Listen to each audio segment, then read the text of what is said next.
Gold, trusted gold buyers. మీరు తాకట్టు పెట్టిన బంగారాన్ని విడిపించి ఈ రోజు ఉన్న మార్కెట్ ధరకు కొనబడను. చూడు చైతన్య, మన ధనరాజు గారు 100 రోడ్డు మీద గాంధీ బొమ్మలు అంటాడు. ఆయన ట్రాన్స్ఫర్కి బాకీ ఉన్నారని, మన ఆఫీసుని మర్డర్ చేశారని కేసు పెట్టారంట. అవును సార్. మంత్రిగా నేను చెప్తున్నాను, ముందు కేసు విత్డ్రా చేసుకో, ఆ తర్వాత పవర్ ప్లాంట్ శాంక్షన్ చేయి, అందరికీ మంచిది, సరేనా? సరే సార్, ఆ విషయం మీ లెటర్ హెడ్ మీద రాసి సంతకం చేసి ఇవ్వండి. దేనికి? పేపర్లో వేసి మీకు ఓట్లేసిన ప్రజల దగ్గర పర్మిషన్ తీసుకోవడానికి. చూడు ఐఏఎస్, రెచ్చిపోబోక, నీ ఇవ్వ నీకు ఇప్పిస్తాను, తీసుకో. ఐఏఎస్ అంటే ఇండియన్ అడ్మినిస్ట్రేటివ్ సర్వీస్, అంతేకాని ఇండియన్ అవినీతి సర్వీస్ కాదు. నన్ను ఇంగ్లీష్ లో తిడతావా? నీ అంతు చూస్తా, నిన్ను చక్కెరకి మనియాలు పట్టిస్తాయి. ఇంకొక మాట మాట్లాడమంటే నీ నాలుక కోసేస్తాను. నీలాంటి బ్రోకర్లు మంత్రి పదవుల్లో ఉండబట్టే ఈ రోజు కరెంటు ధరలు విపరీతంగా పెరిగి సామాన్యులు బల్బు వెలిగించుకోవడానికి కూడా భయపడుతున్నారు. రైతులు కరెంటు బిల్లులు కట్టలేక ఆత్మహత్య చేసుకుంటున్నారు. నిజాయితీగా మీ ప్రభుత్వం ఫ్యాక్టరీ యజమానుల దగ్గర కరెంటు బిల్లులు వసూలు చేస్తూ ఎలక్ట్రికల్ పోల్స్ మీద వైర్లు వేసి కరెంటు దోచుకునే వాళ్లను గుండె ధైర్యంతో పట్టుకోగలిగితే ట్రాన్స్కోకు లాభాల మాట అటుచితే నష్టం అట్టుకు ఉండదు. అక్కడేమో స్పాట్ బిల్లింగ్లు అంటూ మనం ప్రజల పుస్తలమ్మించి నిర్దాక్షిణ్యంగా బిల్లులు వసూలు చేస్తున్నాం. ఏంటయ్యా ఎండి మిరపకాయలు తిన్న కాకిలాగా తెగరుస్తున్నావు? నేను అసలే మంత్రిని, నేను తలుచుకుంటే ఈ క్షణంలోనే నిన్ను సస్పెండ్ చేస్తా. నువ్వు నన్ను సస్పెండ్ చేయలేవురా, ఎందుకంటే నా సిన్సియారిటీకి ఎప్పుడో ఒకప్పుడు ఇలాంటి ఎదురు దెబ్బ తగులుతుందని నాకు బాగా తెలుసు. అందుకే ఈ రిజిగ్నేషన్ లెటర్ ఎప్పుడు నాతోనే ఉంటుంది. This is my resignation letter. Good bye.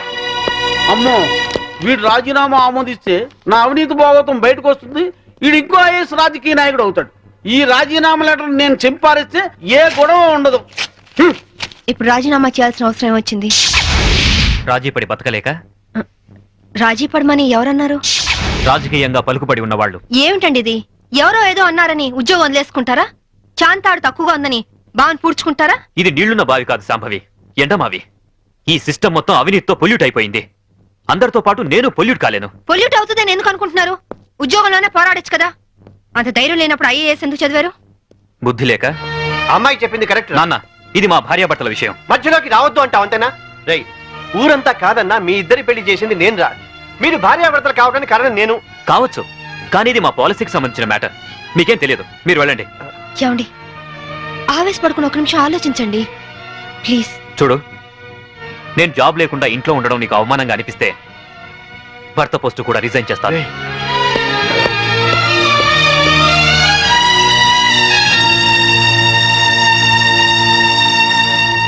Lower court తీర్పును మరియు ఈ కేసుకు సంబంధించిన సాక్ష్యాధారాలను పరిశీలించిన మీదట ఈ వ్యక్తే నేరస్తులను రుజువైంది.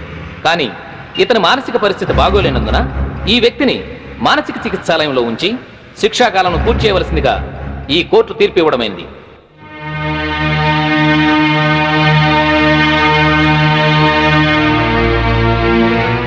ఆ రోజు నా కొడుకు రిజైన్ చేశాడంటే తప్పు చేశాడేమో అనుకున్నాను, కానీ ఇప్పుడు అనిపిస్తుందమ్మా వాడు చేసింది కరెక్టేనని. మనకేదన్నా అన్యాయం జరిగితే కోర్టుకి వెళ్తాం, కానీ కోర్టులే అన్యాయం చేస్తే ఎక్కడికి వెళ్తాం? అందుకే నువ్వు రిజైన్ చేసి నాకు వచ్చే పెన్షన్తో ఏ టెన్షన్ లేకుండా అందరం హాయిగా బతికచ్చు. Madam phone. హలో. ఏంటి వాయిస్ చాలా లోలో ఉంది? కోర్టులో జరిగిన దానికి అప్సెట్ అయ్యావా? ఎందుకు ఫోన్ చేసావు? నా తమ్ముడు సేఫ్ గా రిలీజ్ అయిన అకేషన్ లో సిటీలో ఉన్న వివిఐపీలందరికీ నేను ఒక చిన్న పార్టీ ఇస్తున్నాను. ఏంటి ఆలోచిస్తున్నావు? నువ్వు తప్పకుండా వస్తావులే. మినిస్టర్లంతా వస్తున్నారు కదా, వాళ్లకు సెక్యూరిటీగా. బాయ్. Okay okay.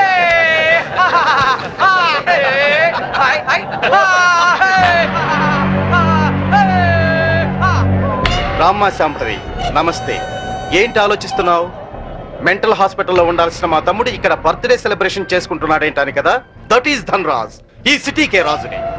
మీ పోలీస్ డిపార్ట్మెంట్ మా లాంటి విలల్ని ఏమీ చేయలేదు. నీ చేతిలో ఉన్న ఈ లాఠీ నీకు ఊతకర్రగా ఉపయోగపడుతుందేమో, కానీ మాలాంటి వాళ్ళ మీద ప్రయోగించడానికి మాత్రం పనికిరాదు.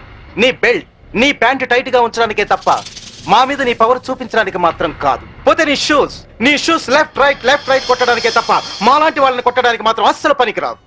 ఈ మాత్రం చిన్న విషయం తెలుసుకున్నావనుకో, నువ్వు జీవితంలో బాగా పైకొస్తావు. It's my personal opinion. Minister గారు నమస్తే. ఇప్పుడు కేక్ కోసే కార్యక్రమం మొదలవుతుంది. బాబు, నువ్వు కేక్ కోసి మీ అన్నయ్య గారు నోట్లు పెట్టమ్మా.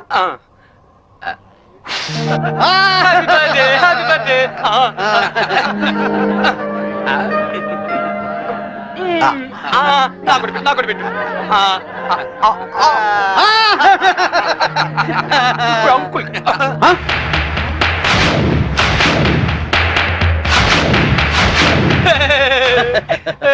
మీరేం ఫీల్ అవ్వద్దండి, పాపం పిచ్చోడు కదా. మీ కార్యక్రమం మీరు కానివ్వండి. కానివ్వండి. Good uncle good uncle uncle మరే నాకు ఆ బెల్ట్ కావాలి. అమ్మో అంకుల్ నేను తీసుకొస్తాను కదమ్మా, నేను తీసుకొస్తానుగా. కూల్ డౌన్ అమ్మా సాంబి, కూల్ డౌన్. అసలే బర్త్డే బాబు, అందులోనూ పిచ్చోడు. కొంచెం బెల్ట్ అమ్మా.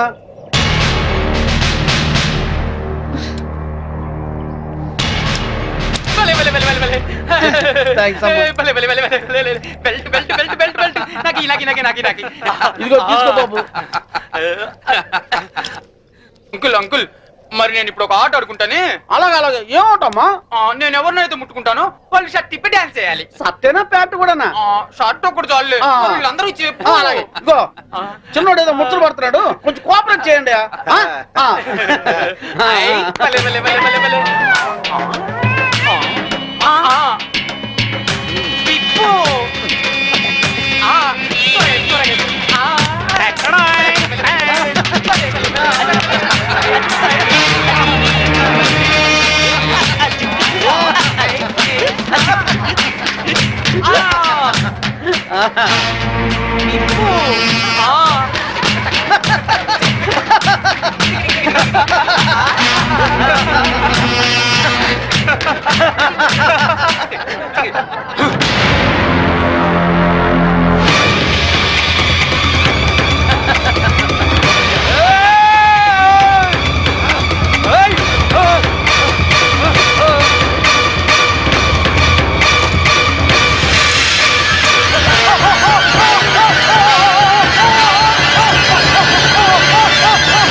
Inspector, yes madam. పిచ్చి ముదిరి పైనుంచి కింద దూకి చచ్చాడని ఎఫ్ఐఆర్ రాసుకోండి. Okay madam. దానికి సాక్ష్యం ఈ మినిస్టరే. ఇతని దగ్గర కూడా సాక్షి సంతకం తీసుకోండి. అలాగే మేడం. మిస్టర్ ధనరాజ్, ఇందాక ఏమన్నా? పోలీస్ బెల్ట్ ప్యాంటు జారిపోకుండా ఉండడానికా? చూసావుగా, తట్టో నుంచి జారిపోయిన నీ తమ్ముణ్ణి ఉరి తీసే అంత పవర్ ఈ బెల్ట్ కుంది. సిన్సియర్ గా డ్యూటీ చేసే police officer cap, belt, shoe కూడా సిన్సియర్ గా డ్యూటీ చేస్తాయి. అది మా police power. Minded. Vigilance officer భార్యను చంపినందుకు నీ తమ్ముడు చచ్చాడు. విజిలెన్స్ ఆఫీసర్ నువ్వే చంపావని కేసు రీఓపెన్ చేస్తున్నాను. Count your days, count your days. తమ్ముడు, మీ తమ్ముడు గారు చనిపోతే మీరు దండలేసుకున్నారేంటి బాబు గారు? ఇన్నాళ్ళు ఏం చేసినా నలుగురు కలిసే చేసేవాళ్ళు. మాలో ఏ ఒక్కటి చచ్చినా అందరూ చచ్చినట్టే లెక్క. అదేంటి, పాడలు కూడా ఎక్కుతారా మీరు? పాడే కదయ్యా, చితి కూడా ఎక్కుతాం. మీ తమ్ముడితో పాటు మీరందరూ చితిలో కాలిపోతారా?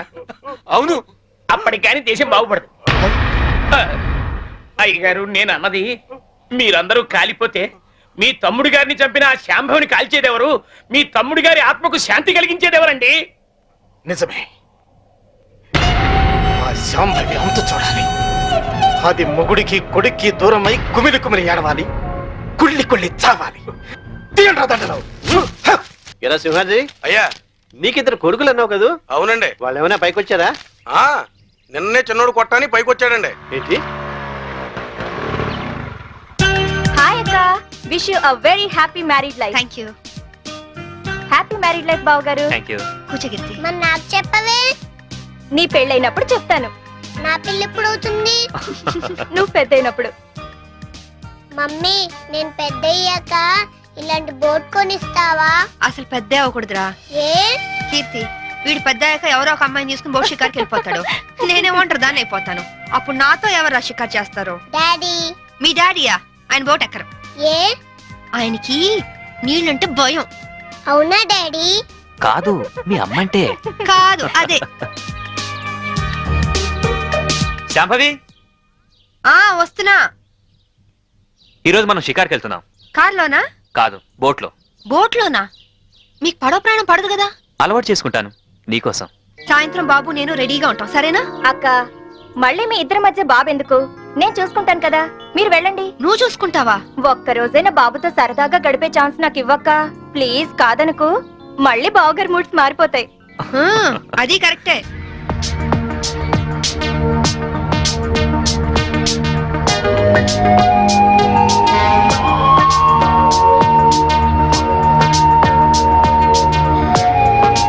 చీరలా ఉంది.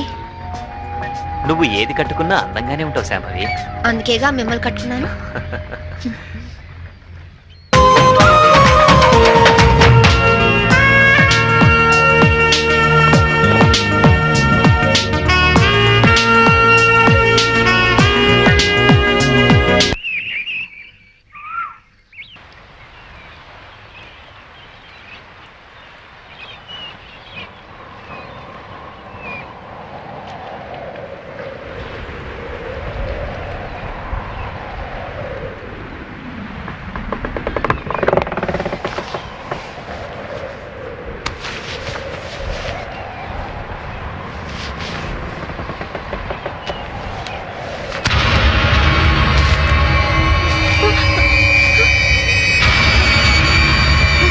ఏమండి? ఏమండి? ఏమండి? ఏమండి?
Wait, wait. उसके पास चलो. Help! What happen madam? What happen? Officer, బోట్లో ఏదో మిస్టరీ జరిగింది. మా ఆయన కనిపించడం లేదు. Please help me. ముందు ఆ కత్తి లేవండి. సార్,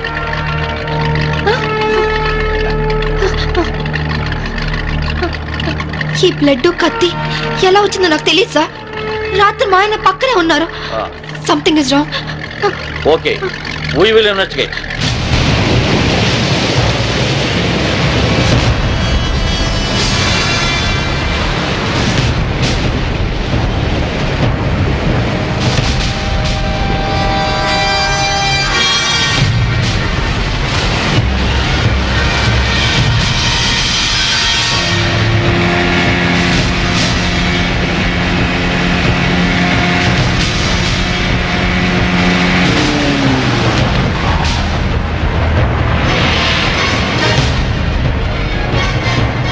ఏం దొరకలేదు సార్. మొత్తం కోస్టల్ ఏరియా అంతా వెతికారా? అంతా వెతికాను సార్. ఇంకోసారి ట్రై చేయండి, మీరు హెల్ప్ చేయండి. సార్, ఇక్కడ ఎవరితో డెడ్ బాడీ ఉంది సార్. రండి చూద్దాం.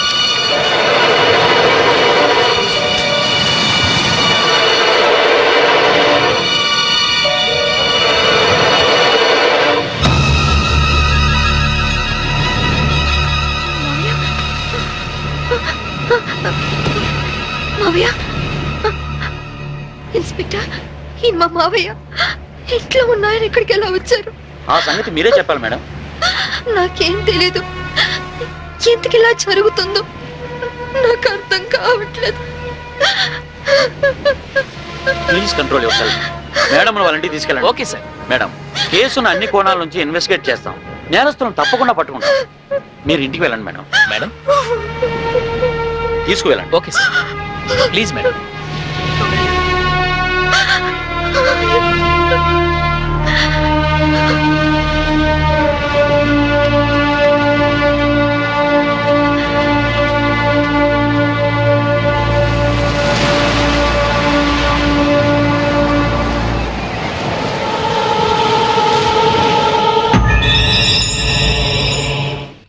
మమ్మీ ఏడవకు మమ్మీ. మమ్మీ ఏడవకు మమ్మీ. మమ్మీ ఏడవకు మమ్మీ. మమ్మీ డాడీ వచ్చారు. డాడీ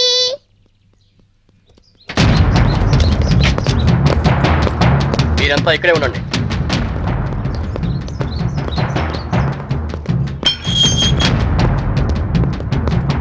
మేడం, మీ భర్త అఫీషియల్ గా చనిపోయినట్టు డిక్లర్ అయింది. అంతేకాదమ్మా, మీ ఆయన్ని మామయ్యని చంపింది నువ్వేనని సాక్ష్యాధారాలను బట్టి నిన్నే ప్రథమ ముద్దాయిగా నిర్ధారించారు. యాంటిసిపేటరీ బెయిల్ కూడా అవకాశం లేకుండా పోయింది. నువ్వే మరీ అవకమ్మా, నేను చూసుకుంటాను.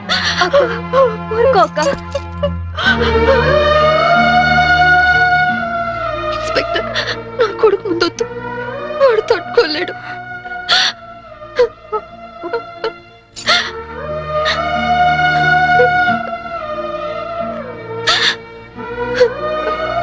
కీర్తి, వాడితో ఒక్కరోజైనా గడిపే అవకాశం ఇవ్వని అడిగావు. ఇప్పుడు జీవితాంతం వాడిని నువ్వు చూసుకునే పరిస్థితి వచ్చింది. అక్క, వాడికి ఏ లోటు రానివ్వుగా. అక్క, ప్రామిస్. అలాగే అక్క.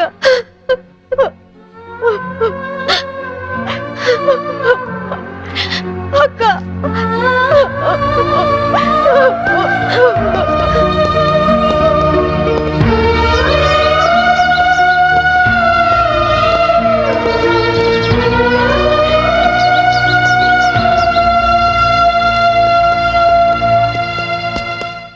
మమ్మీ ఎక్కడికి వెళ్తున్నావు మమ్మీ?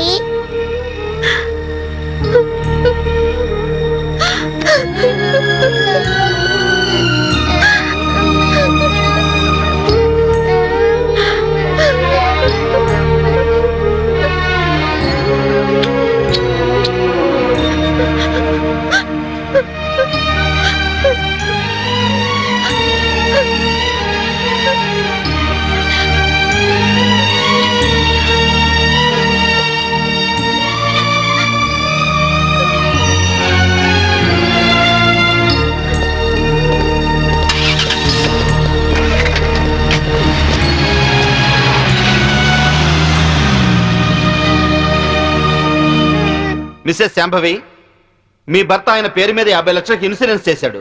ఆ సంగతి మీకు తెలుసా? తెలుసు. దానికి నామినీ మీరే అని కూడా తెలుసా? తెలుసు. హత్య జరుగుతున్న సమయంలో మీ భర్త కేకలు ఏమైనా పెట్టారా? తెలీదు. That's all your honour. డబ్బు మనిషిని బతికిస్తుంది కాబట్టి ఆ డబ్బు కోసం మనుషులు ఎంతటి దారుణానికైనా దిగజారుతారు అన్న నగ్న సత్యానికి ఈ శాంభవే పర్ఫెక్ట్ ఎగ్జాంపుల్. ఎవరికి ఏ డౌట్ రాకుండా బోట్ షికారు ప్లాన్ చేసి 50 లక్షల ఇన్సూరెన్స్ డబ్బు కోసం తన భర్తనే చంపేసింది. నా భర్త నేను చంపలేదు. నా భర్త నేను చంపలేదు. నా భర్త నేను చంపలేదు. నా భర్త నేను చంపలేదు. నా భర్త నేను చంపలేదు. Order, order. నేను చంపలేదు.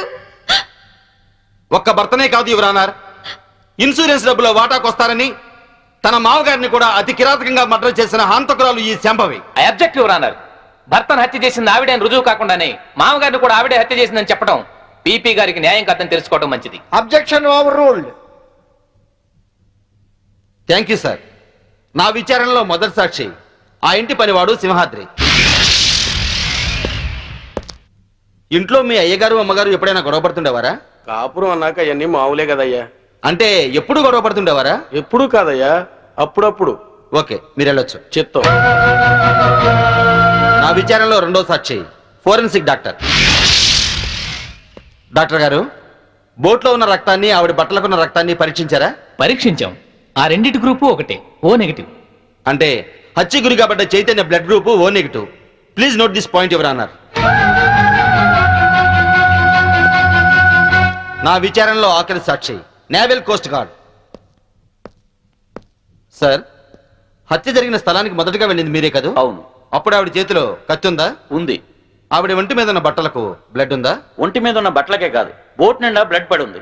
బోట్ లో దొరికిన టేప్ రికార్డర్, కత్తి మరియు అరుణాధర శవం పక్కన దొరికిన ఆమె చెవురింగ్ను కూడా కోర్టుకు సబ్మిట్ చేశాం. మీరు కోర్టుకు సబ్మిట్ చేసిన టేప్ రికార్డర్ మీరు చూసినప్పుడు ఏ స్థితిలో ఉంది? కింద పడి ఉంది. బ్యాటరీలన్నీ ఎవరో విసిరి పడేసినట్లు చల్లా చెదురుగా పడి ఉన్నాయి. యువర్ ఆనర్, హత్య జరిగినప్పుడు తన భర్త ఎలాంటి కేకలు పెట్టలేదని ఈవిడ ఇంతకు ముందే చెప్పింది. అందులో ఎంతవరకు నిజముందో ఈ టేపు వింటే మీకే తెలుస్తుంది. నన్ను చంపేస్తున్నారు, హెల్ప్ మీ, కాపాడండి, నన్ను చంపేస్తున్నారు, హెల్ప్ మీ, కాపాడండి, హెల్ప్ మీ, నన్ను చంపేస్తున్నారు, హెల్ప్ మీ, కాపాడండి. ఇప్పుడేమంటారు శాంభవ్ గారు? టేపులో కేకలు వినగానే గొంతులో గుటకలు పట్టడం లేదా? ఇప్పటికైనా చంపింది మీరే అని ఒప్పుకుంటారా లేదా? I object your honour. హతుడు చైతన్య తను చనిపోయే ముందు పొడిచారు, చంపుతున్నారు అన్నాడే గాని పొడిచింది, చంపుతోంది అని అనలేదు. అలాంటప్పుడు ఈ హత్య చేసింది శాంభవేనని ఎలా నిర్ధారిస్తారు యువర్ ఆనర్? హత్య జరిగింది రాత్రి కాబట్టి, చీకట్లో దాడి చేసింది భార్యో కాదో ఎవరో ఎందరో పోల్చుకునే అవకాశం ఉండదు కాబట్టి. యువర్ ఆనర్, ఈవిడికున్న పోలీస్ పవర్స్ తో కేసు నుండి తేలిగ్గా తప్పించుకోగలన్న ధైర్యంతో రెండు నిండు ప్రాణాలను బలి తీసుకున్న ఈవిడ్ని కఠినంగా శిక్షించవలసిందిగా కోర్టు వారిని కోరుకుంటున్నాను. ముద్దాయిని శిక్షించడానికి సరైన సాక్ష్యాధారాలు లేనప్పటికీ 1982 పన్నాలాల్ చంపాదేవి కేసులో సుప్రీంకోర్టు వారిచ్చిన తీర్పును అనుసరించి ప్రాసిక్యూషన్ వారు పంపిన సర్కంటెన్షియల్ ఎవిడెన్స్ పరిశీలించిన మీదట ముద్దాయి తన భర్త శవం ఏమైందో చెప్పనందువల్ల ముద్దాయే తన భర్తను మరియు మామను హత్య చేసిందని కోర్టు నమ్ముతూ అపరాధికి IPC 302 సెక్షన్ ప్రకారం యావజ్జీవ కారాగార శిక్ష విధించడమైనది.